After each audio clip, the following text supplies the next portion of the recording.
Ballads of Lost Haven by Bliss Carman, Section 1. Recording by Sean Michael Hogan. A Son of the Sea. I was born for deep sea faring, I was bred to put to sea. Stories of my father's daring filled me at my mother's knee. I was sired among the surges, I was cubbed beside the foam. All my heart is in its verges, and the sea wind is my home. All my boyhood from far vernal bournes of being came to me, dreamlike, plangent, and eternal, memories of the plunging sea. The Gravedigger. Oh, the shambling sea is a sexton old, and well his work is done. With an equal grave for lord and knave, he buries them every one. Then hoy and rip, with a rolling hip, he makes for the nearest shore. And God, who sent him 1,000 ship, will send him 1,000 more. But some he'll save for a bleaching grave, and shoulder them in to shore, shoulder them in, shoulder them in, shoulder them in to shore. Oh, the ships of Greece and the ships of Tyre went out, and where are they? In the port they made, they are delayed with the ships of yesterday. He followed the ships of England far as the ships of long ago, and the ships of France they led him a dance, but he laid them all arow. Oh, a loafing, idle lubber to him is the sexton of the town, for sure and swift with a guiding lift he shovels the dead men down. But though he delves so fierce and grim, his honest graves are wide, as well they know who sleep below the dredge of the deepest tide. Oh, he works with a rollicking stave at lip, and loud as the chorus skirled. With the burly rote of his rumbling throat he batters it down the world. He learned it once in his father's house, where the ballads of eld were sung, and merry enough is the burden rough, but no man knows the tongue. Oh, fair, they say, was his bride to see, and wilful she must have been, that she could bide at his gruesome side, when the first red dawn came in. And sweet, they say, is her kiss to those she greets to his border home, and softer than sleep her hand's first sweep that beckons and they come. Oh, crooked is he, but strong enough to handle the tallest mast. From the royal bark to the slaver dark he buries them all at last.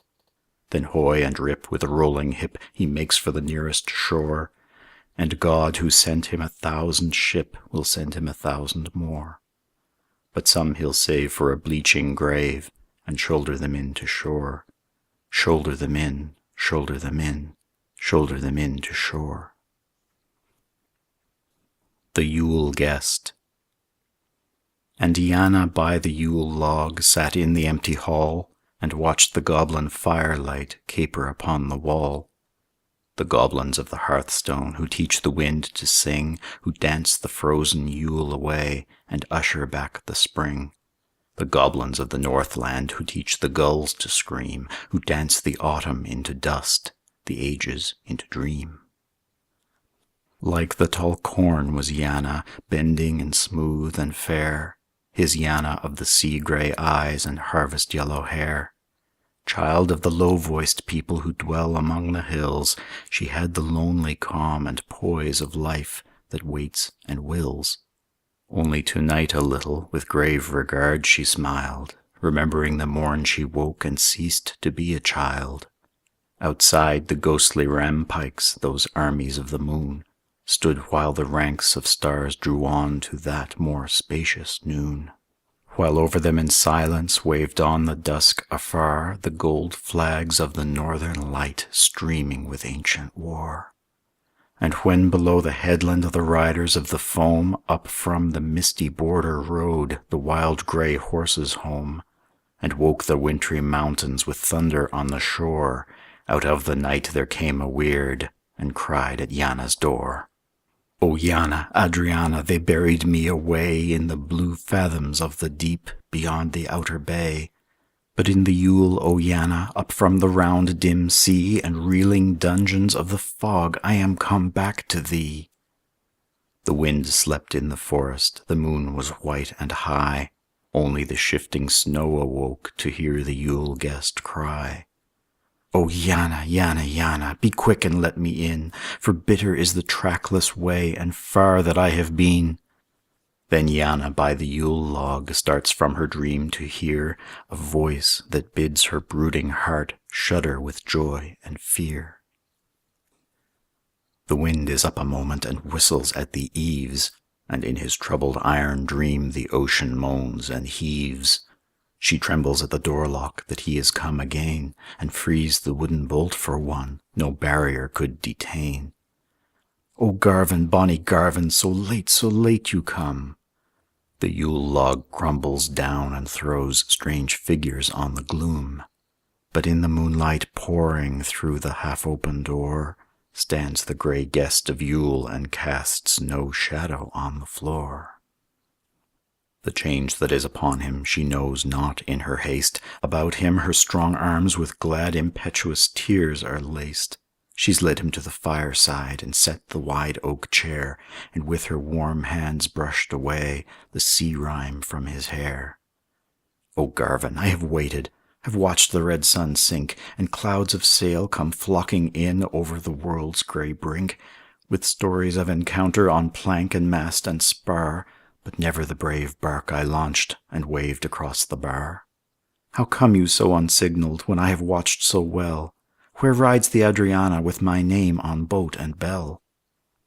"O Yanna, golden Yanna, the Adriana lies, with the sea dredging through her ports, the white sand through her eyes, and strange unearthly creatures make marvel of her hull, where far below the gulfs of storm there is eternal lull.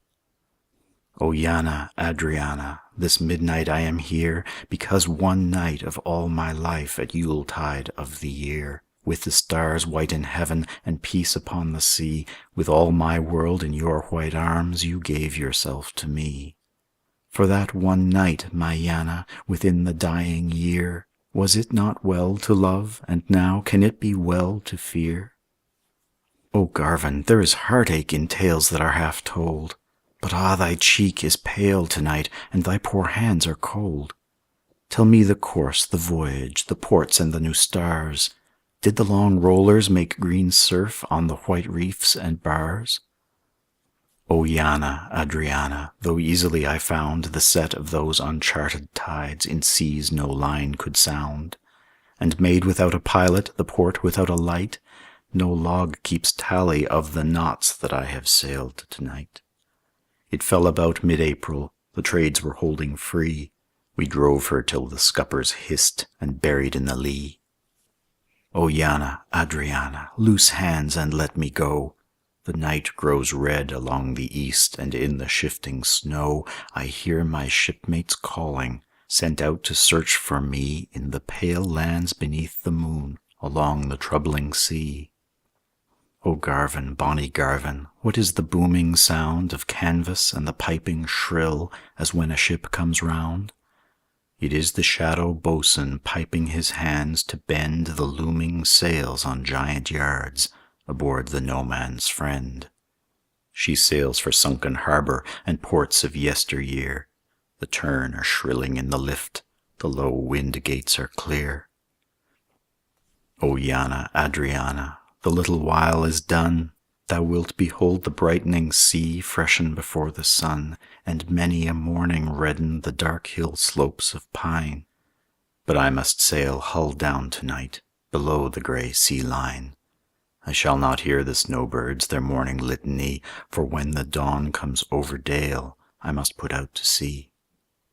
O Garvin, bonny Garvin, to have thee as I will, I would that never more on earth the dawn came over hill. Then on the snowy pillow, her hair about her face, he laid her in the quiet room, and wiped away all trace of tears from the poor eyelids that were so sad for him, and soothed her into sleep at last as the great stars grew dim. Tender as April twilight he sang, and the song grew vague as the dreams which roam about this world of dust and dew.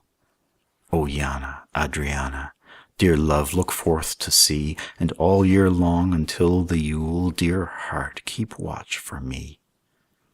O Yana, Adriana, I hear the calling sea, and the folk telling tales among the hills where I would be.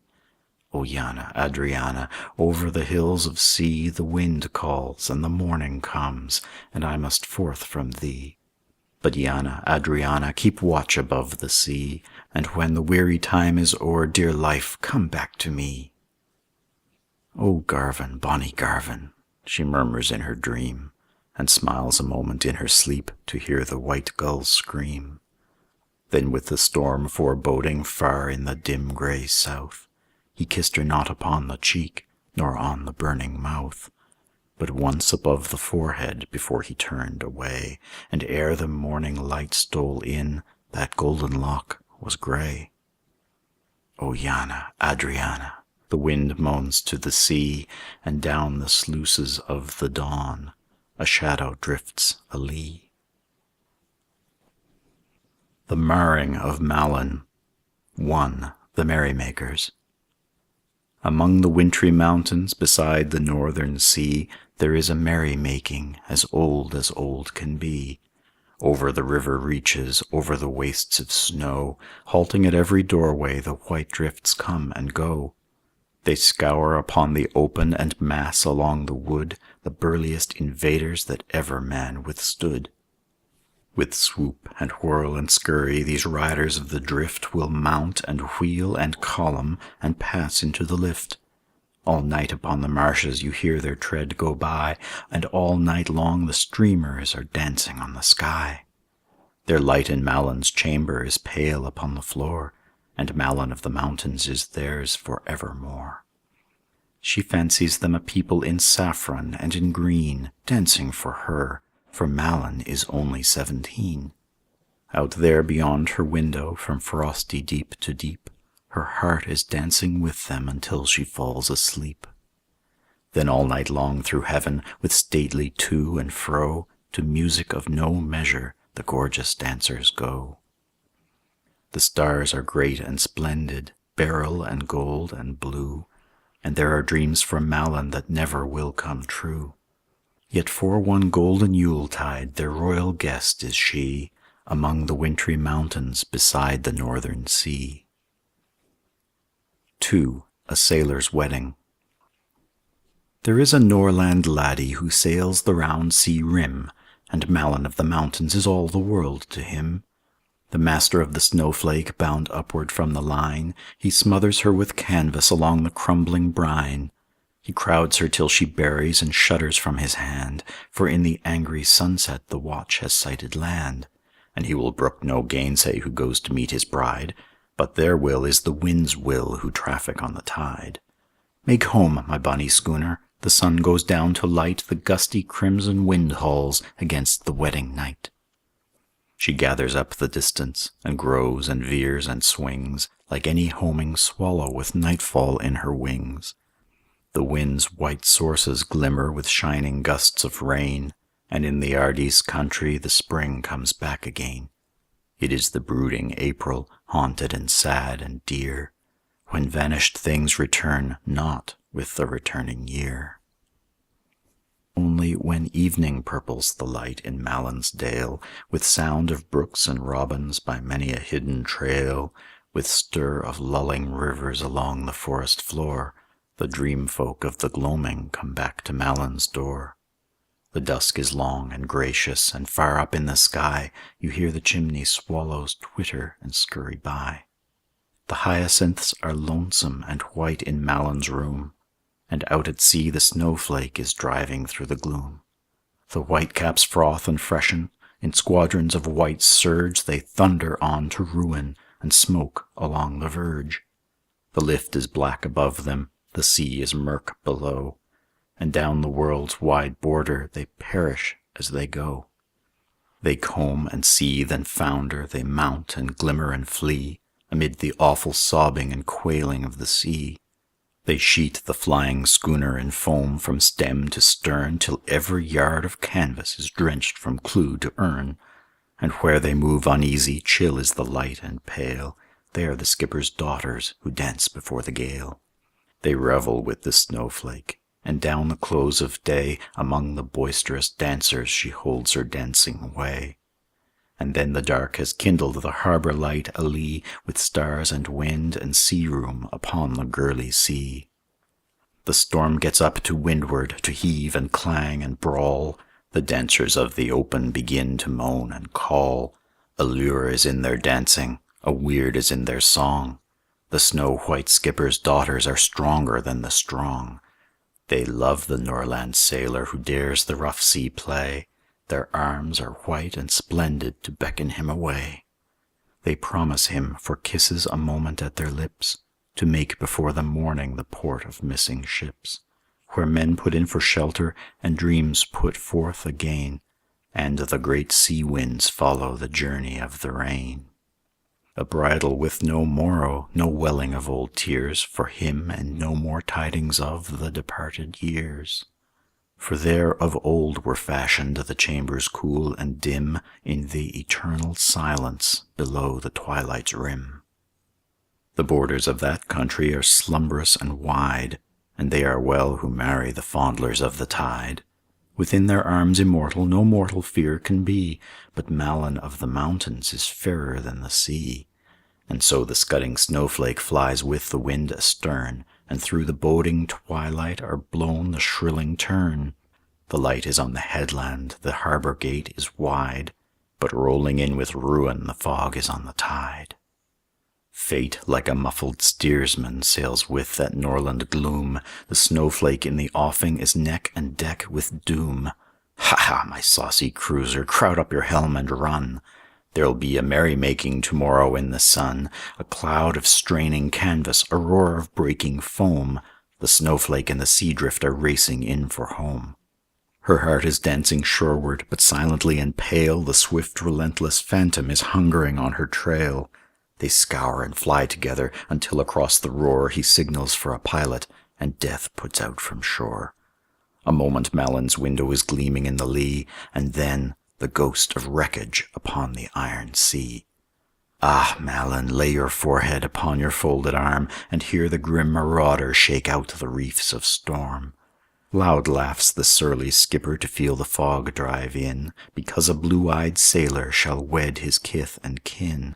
And the red dawn discover a rover spent for breath among the merrymakers who fondle him to death.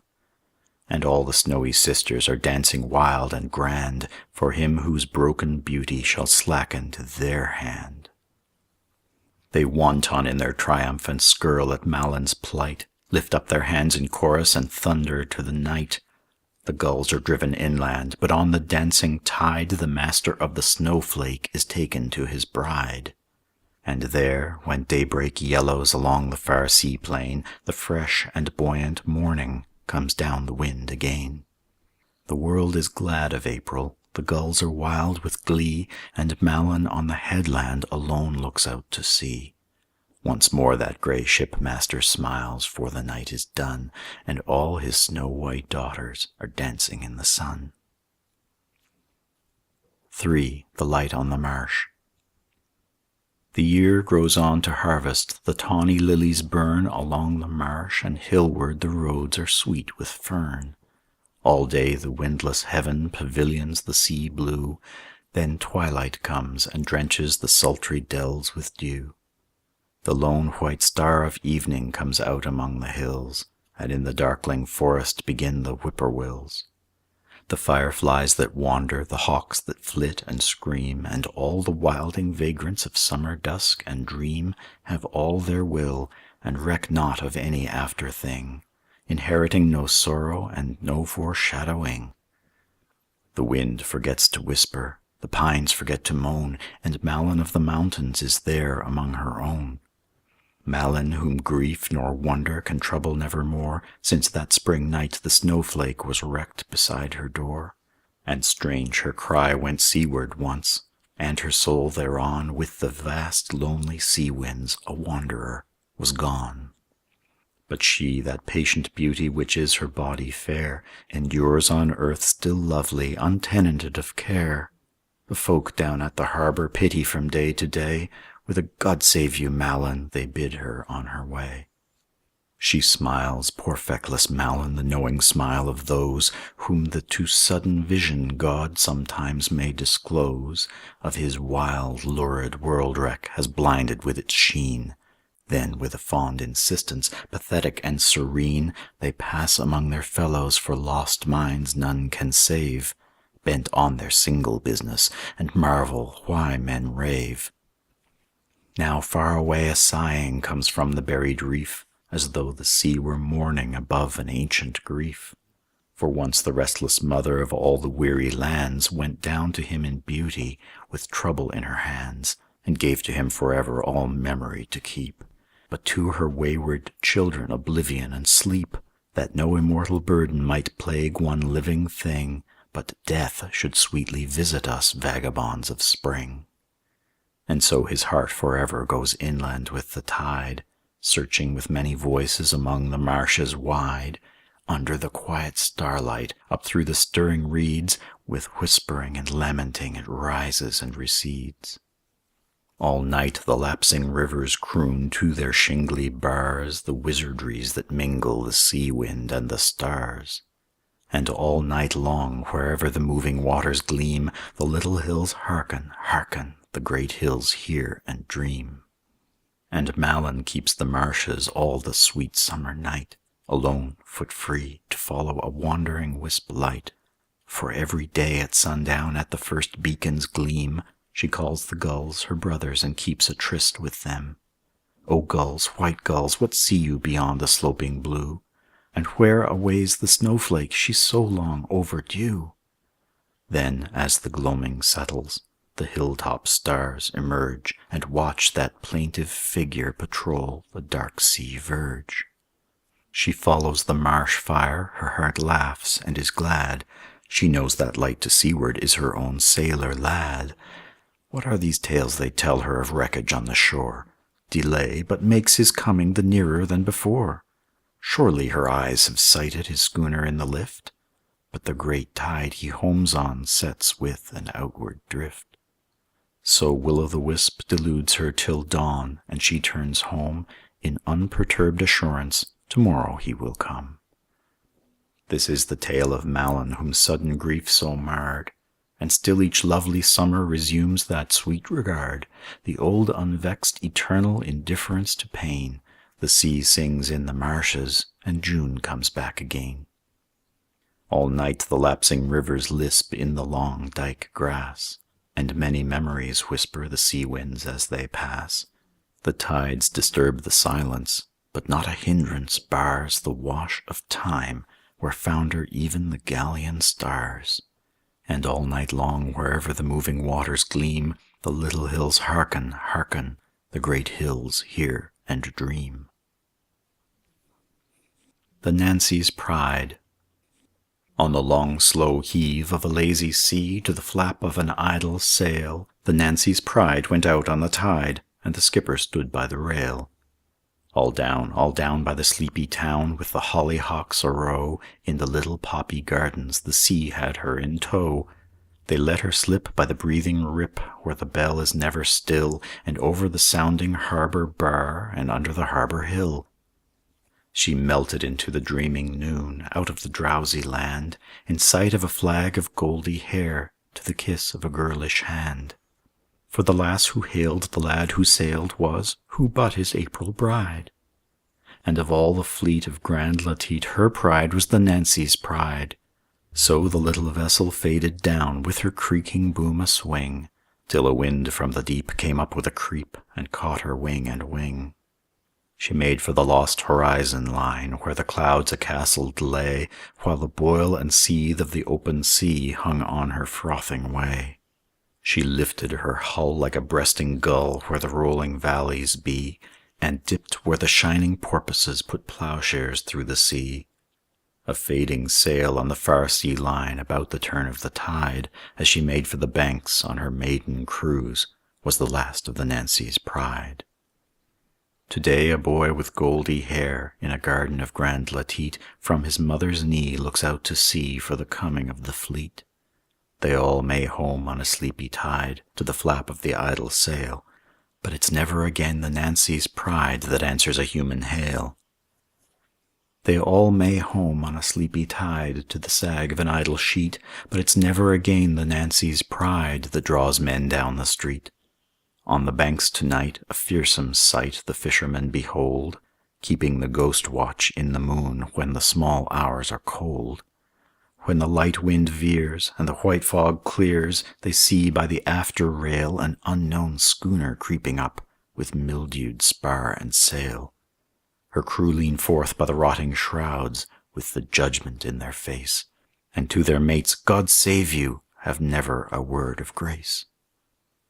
Then into the gray they sheer away on the awful polar tide, and the sailors know they have seen the wraith of the missing Nancy's pride. Arnold, Master of the Scud.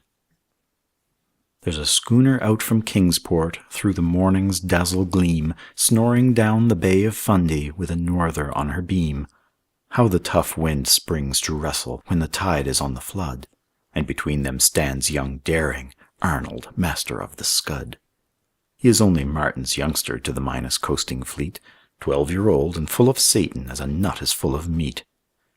With a wake of froth behind him and the gold-green waste before, just as though the sea this morning were his boat-pond by the door, legs astraddle, grips the tiller, this young waif of the old sea.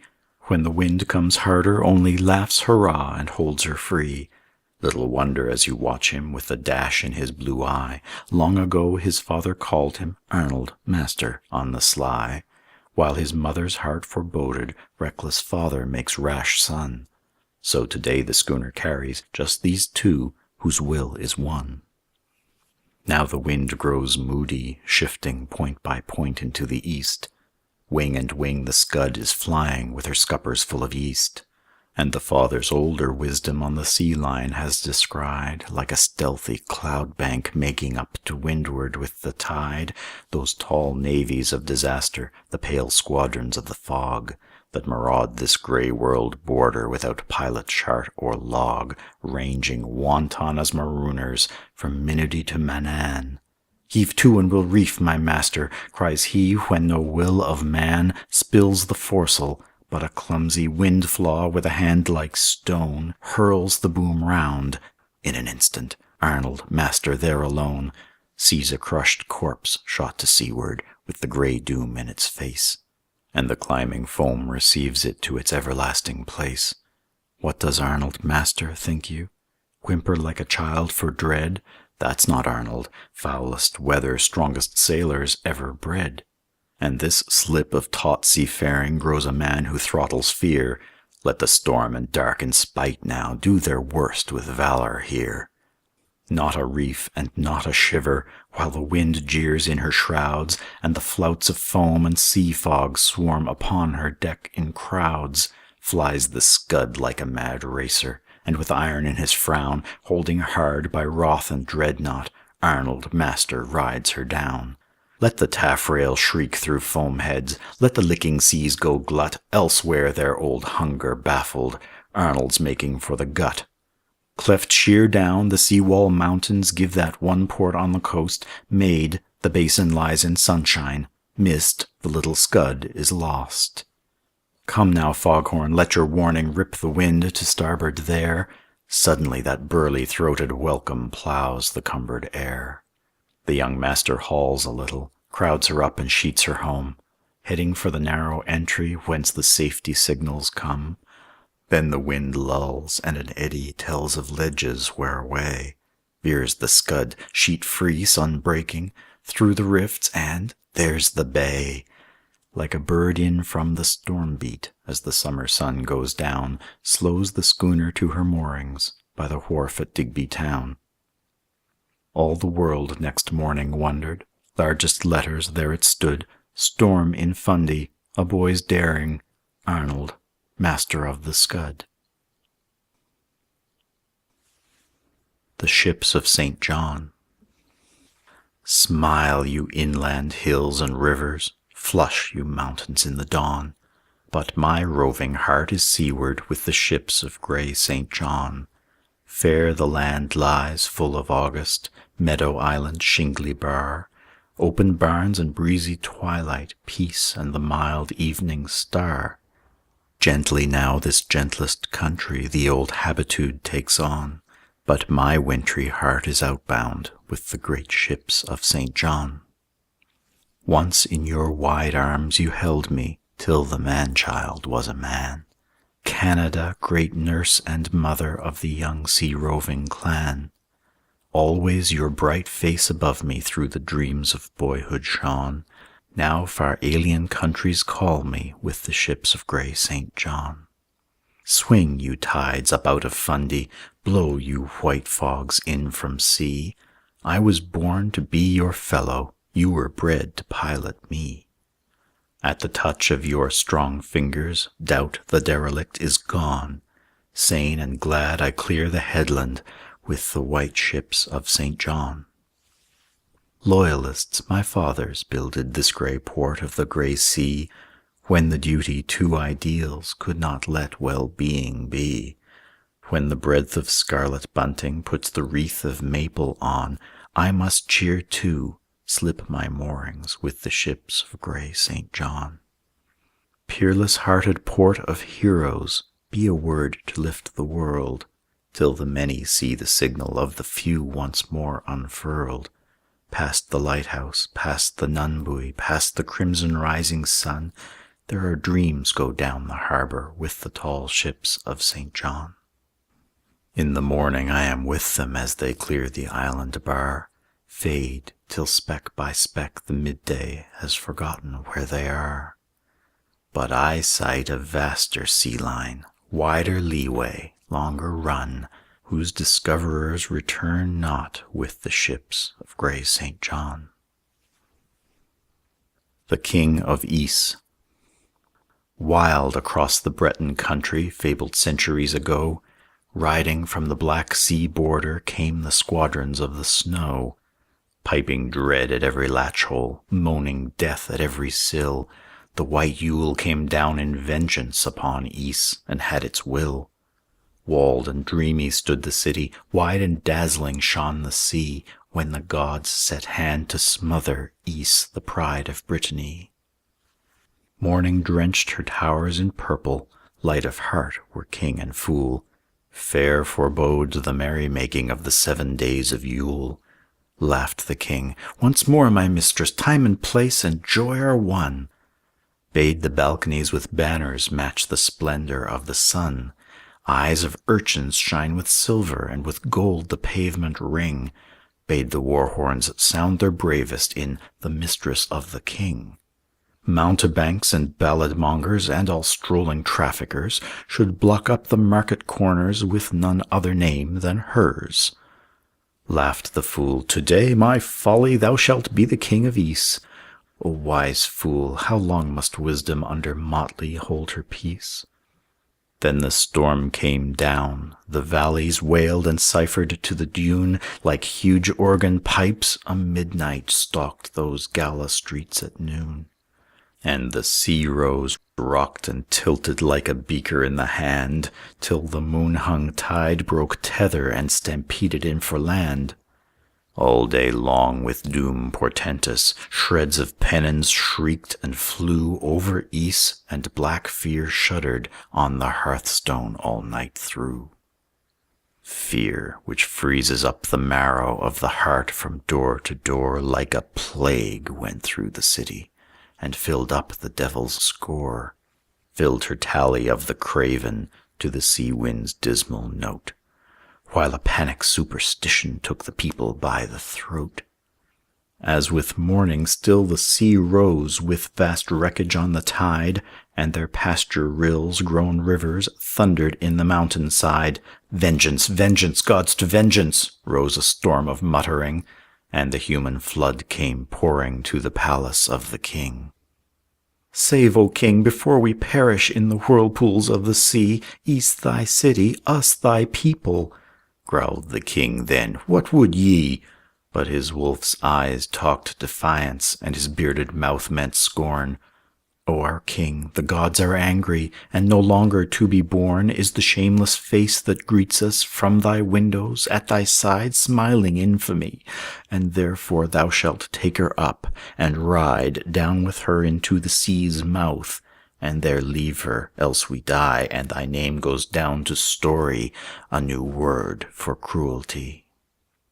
Ah, but she was fair, this woman, warm and flaxen waved her hair, her blue Breton eyes made summer in that bleak December air. There she stood whose burning beauty made the world's high roof-tree ring, a white poppy tall and wind-blown in the garden of the king. Her throat shook, but not with terror, her eyes swam, but not with fear, while her two arms caught and clung to the one man they had found dear. Lord and lover, thus she smiled him her last word, it shall be so. Only the sea's arms shall hold me when from out thine arms I go.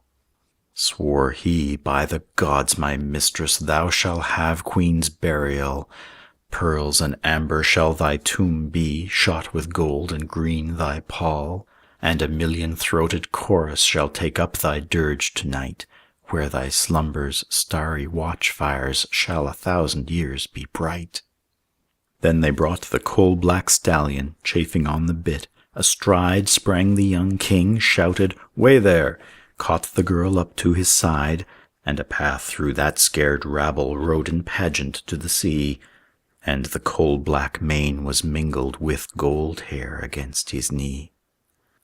Sure as the wild gulls make seaward from the west gate to the beach rode these two, for whom now freedom landward lay beyond their reach. And the great horse, scenting peril, snorted at the flying spume, flicked with courage as how often, when the tides were racing doom, ridden he had plunged to rescue from that seething, icy hell some poor sailor wrecked a-fishing on the coast. What fears should quell that high spirit? Knee to shoulder, king and stallion reared and sprang, clear above the long white combers and that turmoil's iron clang. What a launching! For a moment, while the tempest held its breath, and 1,000 eyes looked wonder, swimming in that trough of death, steering seaward through the welter, ere they settled out of sight, waved above them one gold streamer. Valor, bid the world good night. Not a trace, while the long summers warm the heart of Brittany, save one stone of Ys as remnant for a white mark in the sea. The Kelpie Riders. 1. Buried alive in calm Rochelle, 6 in a row by a crystal well, all summer long on Barrow Fen slumber and sleep the Kelpie men. By the side of each to cheer his ghost, a flagon of foam with a crumpet of frost. Hear me, friends, for the years are fleet. Soon I leave the noise and the street for the silent, uncompanioned way, where the inn is cold and the night is grey. But noon is warm and the world is still where the Kelpie riders have their will, for never a wind dare stir or stray over those marshes salt and grey. No bit of shade as big as your hand to traverse or trammel the sleeping land, save where a dozen poplars fleck the long grey grass and the well's blue beck. Yet you mark their leaves are blanched and sere, whispering daft at a nameless fear, while round the whole of one is a rune, black in the wash of the bleaching noon. Ride, for the wind is awake and away, sleep, for the harvest grain is grey.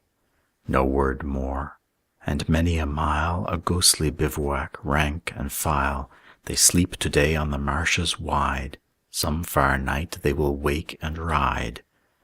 Once they were riders hot with speed, Kelpie, Kelpie, gallop at need, with hills of the barren sea to roam, housing their horses on the foam. But earth is cool and the hush is long beneath the lull of the slumber song. The crickets falter and strive to tell to the dragonfly of the crystal well. And love is a forgotten jest where the Kelpie riders take their rest, and blossoming grasses hour by hour burn in the bud and freeze in the flower. But never again shall their roving be on the shifting hills of the tumbling sea, with the salt and the rain and the glad desire, strong as the wind, and pure as fire. 2. One doomful night in the April tide, with riot of brooks on the mountain side, the goblin maidens of the hills went forth to the revel call of the rills. Many as leaves of the falling year, to the swing of a ballad wild and clear, they held the plain and the uplands high, and the merry dancers held the sky. The Kelpie riders abroad on the sea caught sound of that call of eerie glee over their prairie waste and wan, and the goblin maidens tolled them on. The yellow eyes and the raven hair and the tawny arms blown fresh and bare were more than a mortal might behold and live with the saints for a crown of gold. The Kelpie riders were stricken sore, they wavered and wheeled and rode for the shore. Kelpie, Kelpie, treble your stride, never again on the sea we ride. Kelpie, Kelpie, out of the storm, on for the fields of earth are warm. Knee to knee they are riding in, brother, brother, the goblin kin. The meadows rocked as they clomb the scaur, the pines re-echo for evermore the sound of the host of Kelpie men. But the wind flowers died on Barrow Fen. Over the marshes all night long the stars went round to a riding song. Kelpie, Kelpie, carry us through, and the goblin maidens danced thereto. Till dawn, and the revel died with a shout, for the ocean riders were wearied out. They looked, and the grass was warm and soft. The dreamy clouds went over aloft. A gloom of pines on the weather verge had the lulling sound of their own white surge. A whippoorwill, far from their din, was saying his litanies therein. Then voices neither loud nor deep, tired, so tired, sleep, ah, sleep. The stars are calm and the earth is warm, but the sea for an earldom is given to storm. Come now, inherit the houses of doom. Your fields of the sun shall be harried of gloom. They laid them down, but overlong they rest, for the goblin maids are strong. The sun goes round, and Barrow Fen is a door of earth on the Kelpie men.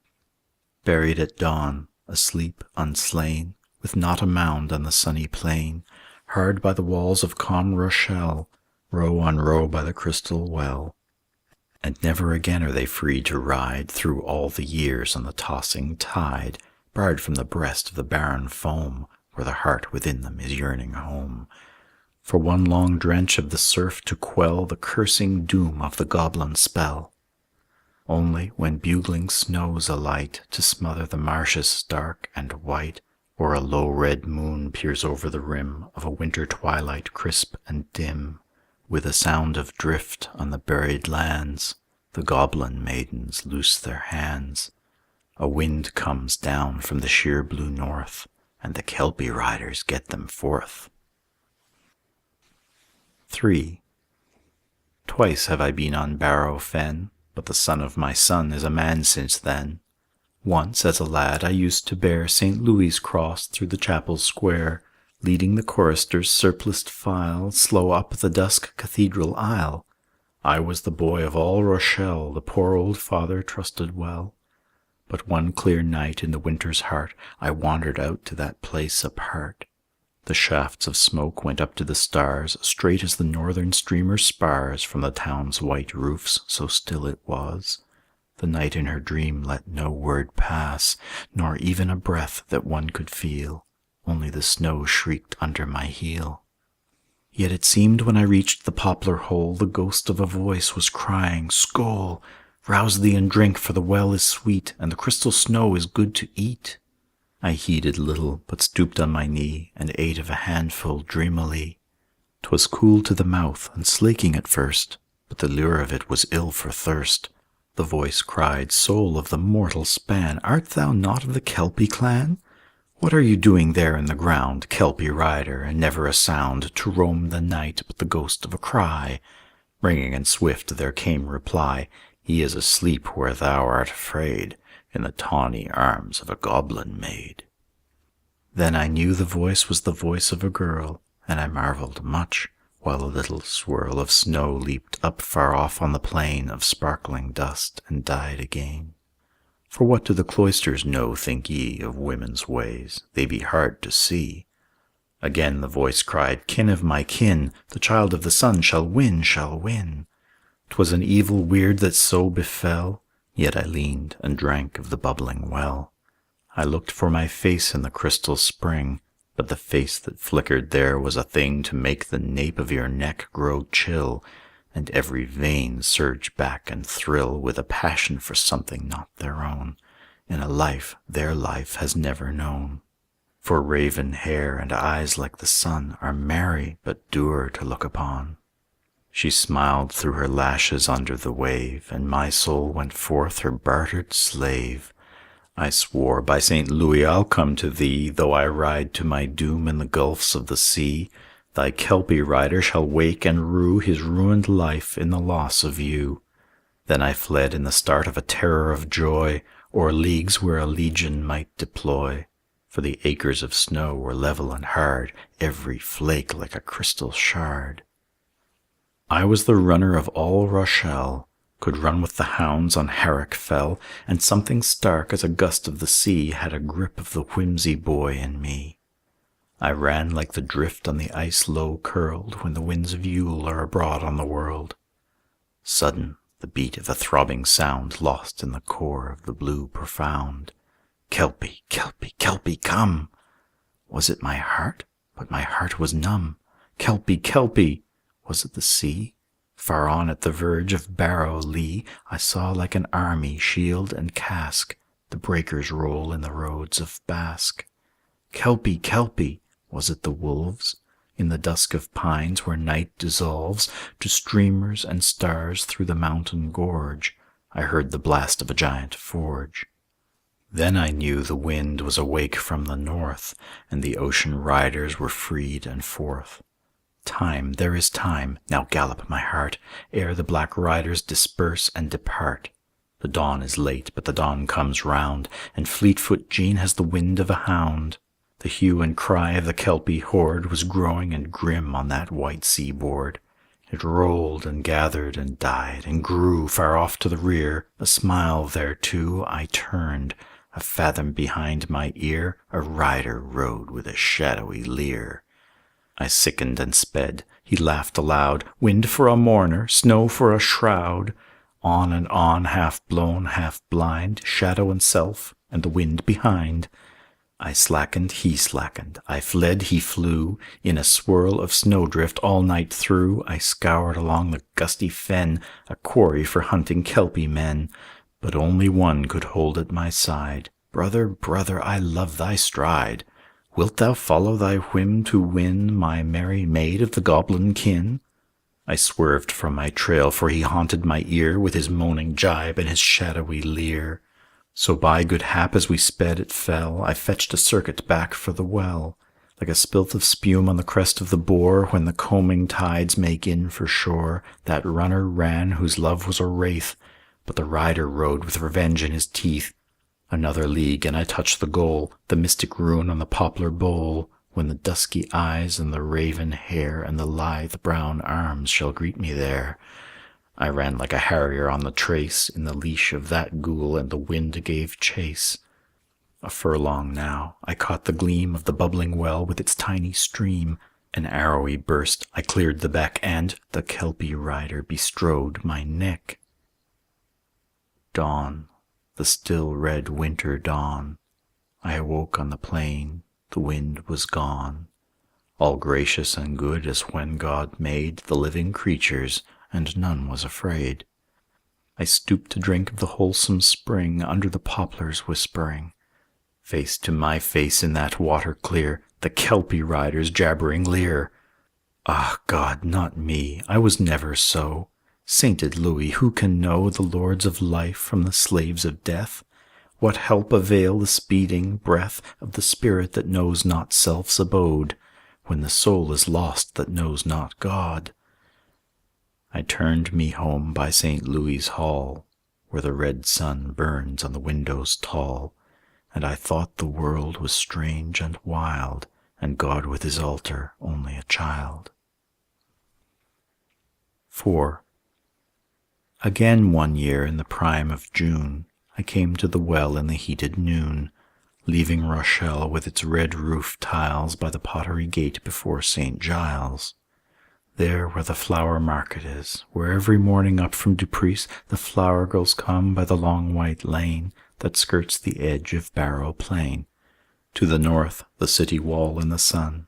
To the left, the fen, where the eye may run and have its will of the blazing blue. The while I loitered the market through, halting a moment to converse with old Babette who had been my nurse. There passed through the stalls a woman bright, with a kirtle of cinnabar and white among the kerseys blue.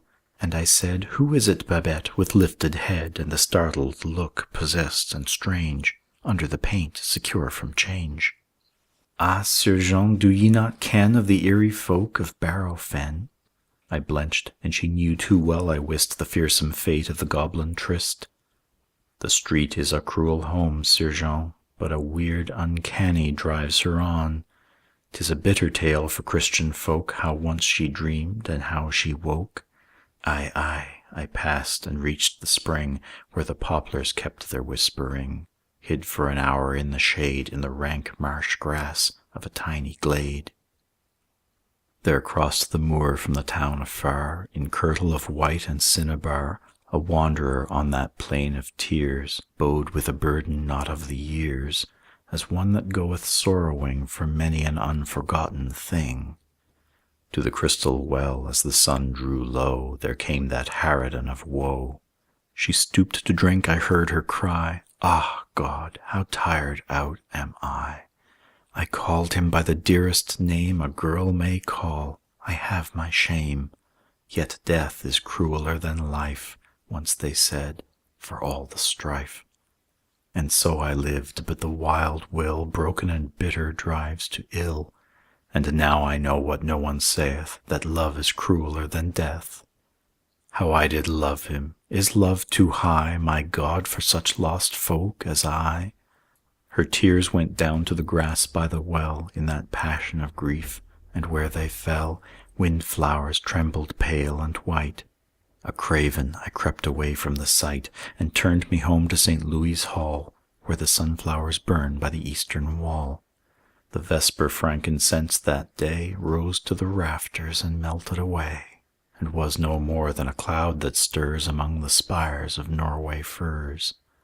And I said, the holy solitude of the hoary crypt and the wild green wood are one to the God I have never known, whose kingdom has neither bourne nor throne.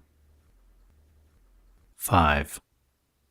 Now I am old, and the years delay, but I know there will come a day when April is over the Norland town, and the loosened brooks from the hills go down, when tears have quenched the sorrow of time, wherein the earth shall rebuild her prime, and the houses of dark be overthrown, when the goblin maids shall love their own, their arms forever unlaced from their hold of the earls of the sea on that alien wold, and the feckless light of their golden eyes shall forget the desire that made them wise, when the hands of the foam shall beckon and flee, and the Kelpie riders ride for the sea, and the whippoorwill the whole night long repeat his litanies of song, till morning whiten the world again, and the flowers revive on Barrow Fen, over the acres of calm Rochelle, fresh by the stream of the crystal well. Noons of Poppy. Noons of poppy, noons of poppy, scarlet leagues along the sea, flaxen hair afloat in sunlight, love, come down the world to me. There's a captain I must ship with, heart, that day be far from now, wears his dark command in silence, with the sea frost on his brow. Noons of poppy, purple shadows by the sea, how should love take thought to wonder what the destined port may be? Nay, if love have joy for shipmate for a night watch or a year, dawn will light o'er lonely haven, heart to happy heart as here. Noons of poppy, scarlet acres by the sea, burning to the blue above them, love, the world is full for me. Legends of Lost Haven. There are legends of Lost Haven, come I know not whence to me, when the wind is in the clover, when the sun is on the sea. There are rumors in the pine tops, there are whispers in the grass, and the flocking crows at nightfall bring home hints of things that pass out upon the broad dike yonder, all day long beneath the sun, where the tall ships cloud and settle down the sea curve one by one. And the crickets in fine chorus, every slim and tiny reed, strive to chord the broken rhythmus of the world, and half succeed.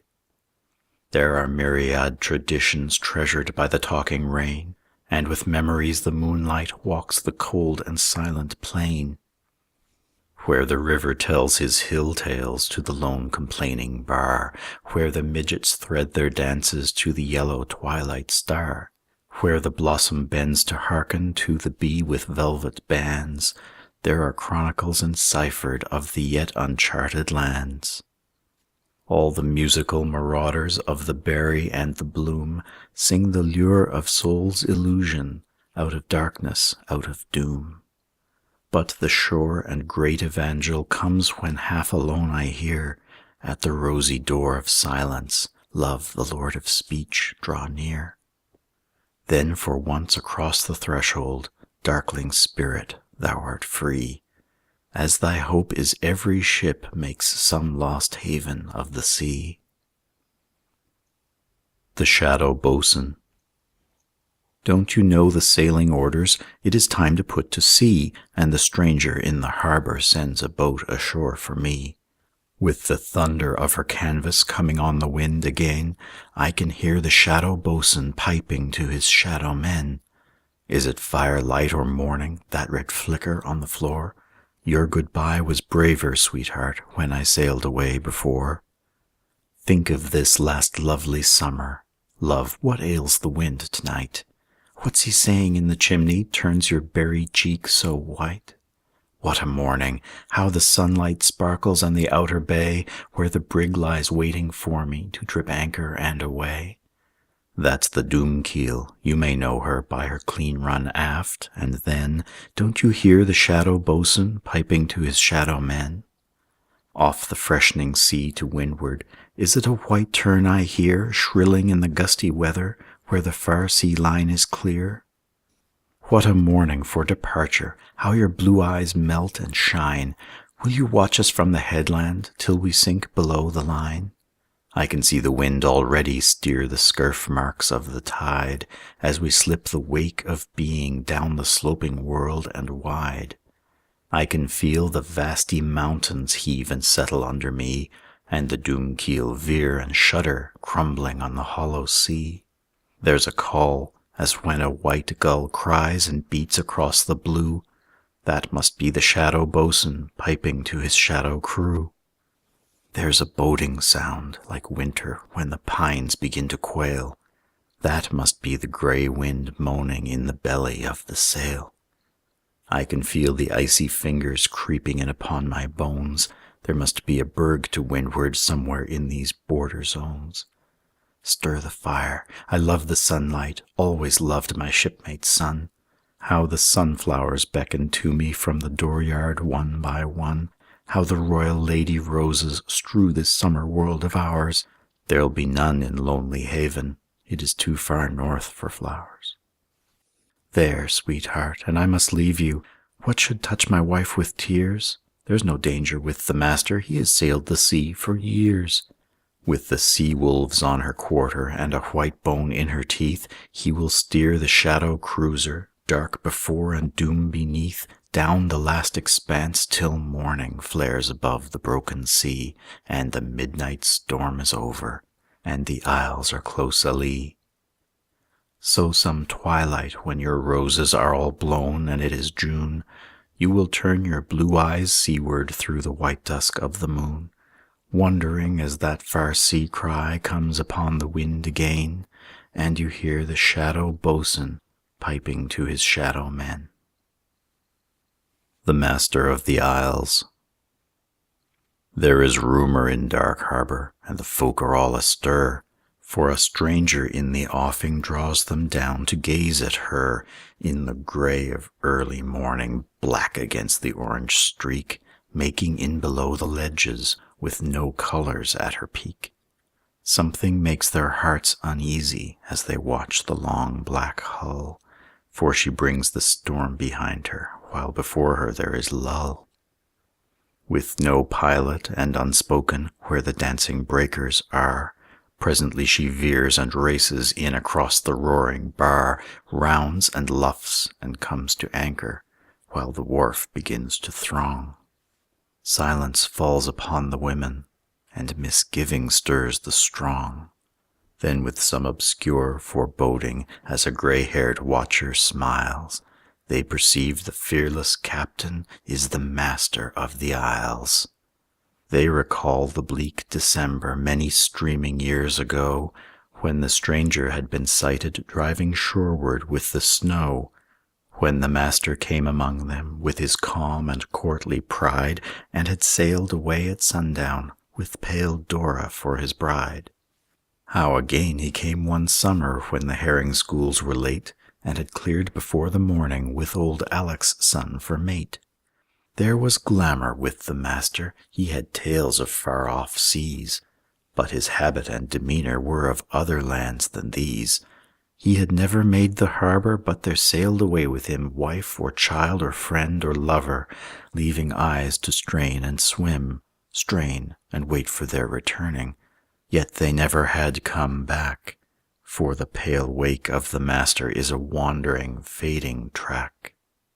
Just beyond our utmost fathom is the anchorage we crave, but the master knows the soundings by the reach of every wave. Just beyond the last horizon, vague upon the weather gleam, loom the far-off isles forever, the tradition of a dream. There a white and brooding summer haunts upon the gray sea plain, where the gray sea winds are quiet at the sources of the rain. There, where all world-weary dreamers get them forth to their release, lie the colonies of the kindred in the provinces of peace. Thither in the stormy sunset will the master sail tonight, and the village will be silent when he drops below the light. Not a soul on all the hillside but will watch her when she clears, dreaming of the port o' strangers in the roadstead of the years. Port o' strangers, where away? On the weather bow. Drive her down the closing distance. That's tomorrow, but not now. What imperial adventure some wide morning it will be, sweeping into lonely haven from the chartless round of sea. How imposing a departure while this little harbor smiles, steering for the outer sea rim with the master of the isles. The Last Watch.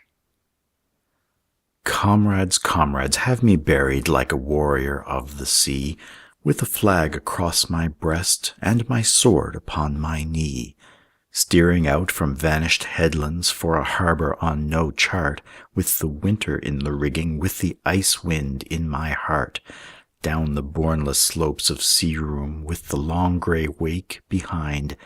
I have sailed my cruiser steady, with no pilot but the wind. Battling with relentless pirates from the lower seas of doom, I have kept the colors flying through the roar of drift and gloom. Scudding where the shadow foemen hang about us grim and stark, broken spars and shredded canvas, we are racing for the dark. Sped and blown abaft the sunset, like a shriek the storm has caught, but the helm is lashed to windward and the sails are sheeted taut. Comrades, comrades, have me buried like a warrior of the night. I can hear the bell buoy calling down below the harbor light. Steer in shoreward, loose the signal, the last watch has been cut short. Speak me kindly to the islesmen when we make the foreign port. We shall make it ere the morning rolls the fog from strait and bluff. Where the offing crimsons eastward, there is anchorage enough. How I wander in my dreaming! Are we northing nearer home, or outbound for fresh adventure on the reeling plains of foam? North I think it is, my comrades, where one heartbeat counts for 10, where the loving hand is loyal and the women's sons are men, where the red auroras tremble when the polar night is still, lighting home the worn seafarers to their haven in the hill. Comrades, comrades, have me buried like a warrior of the North. Lower me the longboat, stay me in your arms and bear me forth. Lay me in the sheets and row me with the tiller in my hand. Row me in below the beacon where my sea dogs used to land. Has your captain lost his cunning after leading you so far? Row me your last league, my sea kings. It is safe within the bar. Shoulder me and house me hillward where the field lark makes his bed, so the gulls can wheel above me all day long when I am dead. Where the keening wind can find me with the April rain for guide, and come crooning her old stories of the kingdoms of the tide. Comrades, comrades, have me buried like a warrior of the sun. I have carried my sealed orders till the last command is done. Kiss me on the cheek for courage, there is none to greet me home. Then farewell to your old lover of the thunder of the foam. For the grass is full of slumber in the twilight world for me, and my tired hands are slackened from their toiling on the sea. Outbound. A lonely sail in the vast sea room, I have put out for the port of gloom. The voyage is far on the trackless tide, the watch is long and the seas are wide. The headlands blue in the sinking day kiss me a hand on the outward way. The fading gulls, as they dip and veer, lift me a voice that is good to hear. The great winds come and the heaving sea, the restless mother is calling me. The cry of her heart is lone and wild, searching the night for her wandered child. Beautiful, weariless mother of mine, in the drift of doom I am here, I am thine. Beyond the fathom of hope or fear, from bourne to bourne of the dusk I steer, swept on in the wake of the stars in the stream of a roving tide, from dream to dream. End of Ballads of Lost Haven by Bliss Carman. Recording by Sean Michael Hogan, St. John's, Newfoundland, Canada.